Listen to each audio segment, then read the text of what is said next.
Ayan at ready na ang higaan ng baby. Uuwi na siya mamaya. Ayan at pero bago ko inayos yan, kailangan ko muna talagang linisin ulit ang kunay niya. Dahil nga alikabok, syempre dito sa bahay, paikot-ikot lang yung mga alikabok kahit araw-araw kang maglinis.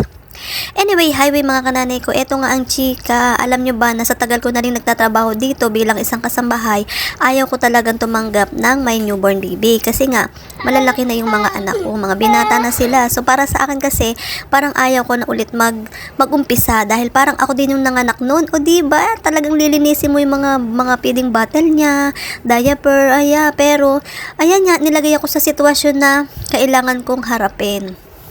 O ayan, di ba mga kananay ko, ready na siya. Hindi ko alam kung ito yung una niya talaga kasi ito lang yung nandyan. So bahala na sila dyan. Kung ano man ang kulang, sila na lang ang magdagdag. Pero yan mga kananay ko, ready na siya dyan. Nandyan na lahat ng kailangan ng baby. Mga wipes niya, mga towel, cotton buds. Ayan, nilagay na yan ng madam ko dyan. Siya yung nag-prepare niyan kasi mas may alam talaga siya sa akin. At saka syempre ibang nasyon sila.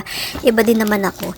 Ayan, at meron pa siyang mga laro-laruan din sa may gilid at napaka-colorful naman. Pero ayun na nga mga kananay ko, gaya na sinabi ko, kailangan ko matapos ang aking kontrata. Kaya sige lang, laban lang tayo mga ka-OFW ko dyan.